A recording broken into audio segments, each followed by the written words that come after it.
Hey everybody, welcome to the bench.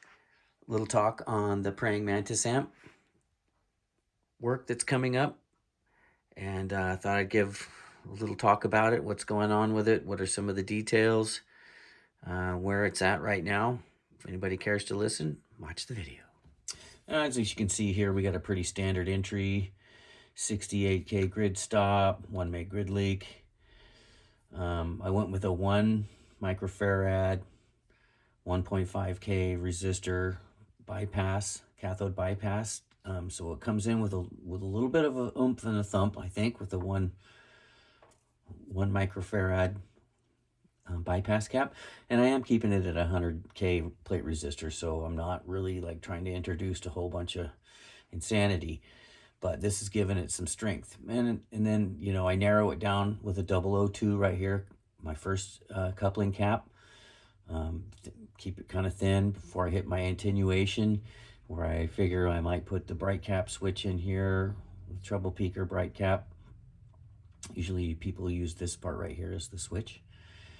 Sometimes I do both. If you want a really dark sound, switch both of those out.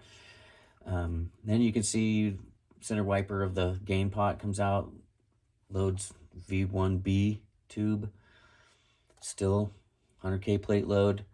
This time I'm narrowing it up a little bit more towards Marshall values on the cathode bypass. So I'm kind of come in strong. I thin it out, to keep it thin. That come in here to an 02. So this is a plate driven tone stack. And this 47K right here is a big deal, in my opinion. I've used this as a switch on amps before. And this tone slope resistor, boy, it does a lot for the feel of an amp. If you switch out a 33, 47, 56 three-way switch, you'll get a lot of variation and a tightness feel that kind of loosens and comes together. And pretty much standard values in the tone stack that you see usually. So my thought was, being this plate different tone stack, it taxes a lot of the circuit. I set up a recovery stage, pretty standard biasing, just trying to give it some more amplification. I hit another O2 coupling cap. I had a 33K. I switched to a 220K for my throttling position, where I'm hoping this last stage I can give it some oomph. I got a little bit of clipping, maybe some cold clipping going on there with that 15K. And so it's not really meant to be a super savage screamer, but we're going to see what we get out of just doing this. And I'm not sure what we're going to get out of it, to be honest with you, but it sure seemed like a neat idea. And you can see here, just by looking at it, what my thoughts were and plans. Master volume there at the end, and phase inverter. I'm gonna run some grid stops before my phase inverter, just in case this throttle gets a little intense. I don't want to push my phase inverter too hard, so we'll see where that goes. But I just left this open because you can look up what a Marshall long-tail pair phase inverter looks like, and that would be the preamp section thus far. And there you have it. And we'll switch over to the power section next. And here we are, partially loaded up. And I got this finally got this ohmite in, 470 ohm 10 watt resistor, so I can get rid of this bathtubber. And people quit making fun of me. I'm gonna try using this guy. I don't know if these resistors work good or not, but it sure seem nice and better than a bathtub resistor. And moving on to the power section, we have 70-year-old Stromberg Carlson transformers that came with a whole bunch of extra leads and center taps and various voltage lines and things that I had to, muddle through for a while before I finally got things figured out.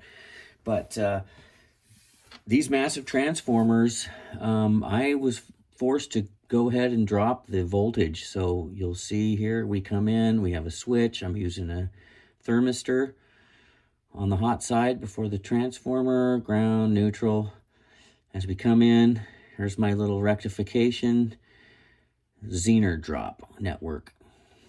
And it's grounded on one end, and it's the center tap for the rectifier for the HT lines. So I took the center tap and then I reduced the voltage there, -70. So I took it down quite a bit. Let's see, right there is the Zener tap network. Center tap network, I'll call it. Anyways, I get that right, I guess. Let's see, okay. All right, so also it's I'm using the heaters. I'm going to go ahead and tap this first node for some heater elevation. You can see my little heater elevation circuit. So throw some DC on the heaters. And it also had a line in here that I'm using as the bias tap. And you can see I have a bias balance circuit, which is my favorite one. I love to have the balance available with the bias. It's kind of fun. I like the option, so I just do that. And first nodes, output transformer, primary, DC node, also first filter. And you'll also see that I'm running this little resistor here. It's a specialty one, little sag resistor. We'll see what the 150 does. I might tighten it up with a 100. So we'll see. This resistor does a lot right here. Choke. Those aren't the right values. I think I'm using the 10 Henry 200 milliamp. I think. I don't think that's the right value, so don't look at those. I'm trying to drop my screens down in this a lot more than the plates. I'm trying to give it a little bit of that differentiation between the plates and the screens, so I can get something more out of that. So I gave it a 470 ohm 10 watt resistor before the screens. There we start our 50-50 filter cap network, where we're dropping down our voltage ladder to feed all the rest of the network through the voltage ladder. The other one's a 40-20-20-20 multi-can cap. And you can see here, just looking at it, what I had planned. We'll see where we go from here. It's pretty much how it's wired up right now, except for the heaters. I just got my little 22 microfarad capacitor in. So yeah, we'll see what this does. Anyways, there's a little shot again, and you can tell by this ancient wiring. Let's see what I'm pointing at here. Where is it? I can't. Let's bring it on over. Okay, so this ancient wiring really had to be dealt with carefully. It looks a little wonky in here like this, but these transformers are 70 plus years old, and I really had to take care to make sure the wiring did what it wanted to, yet be able to form a sort of a node. So if you have old transformers with old wires coming out of it, you really don't want to try and run those wires all over the place. You want to create like a little node outside node system where the wiring kind of jumpers, so you don't have to do much with the wiring. But when they're super old and brittle like this, I just kind of did what the wires wanted to do, and I put them into position, and I hope that works. I know it's not the cleanest look ever, but if you look at some of my layouts, I'm not really known for the uber spotless layouts, and I don't really think super spotless layouts are absolutely necessary. I mean, it is in the effect of that people look in there and they assume that their amp's been built to some specific specs and regulations and inspection qualities, and that's a great peace of mind factor for builders who build like that, that people look in your amps. It looks so professionally hand built that it looks like it does pass all the codes and standards that it needs to. But when you get guys like me that home build and their wiring's kind of flying around here and there, that's when people start getting a little spooked by amps going in, and by what what's coming out of those types of shops and stuff like that. So anyways, I hope this kind of sheds a little bit more light on some of the questions about the Mantis. Just a couple people have been nice enough to ask about it.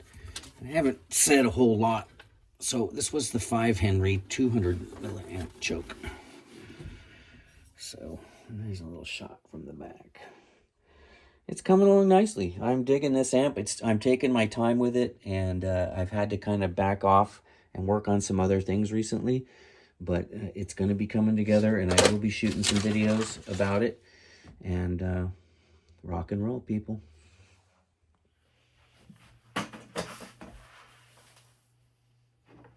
All right, forgive me, I'm just hanging out here in my pajama pants.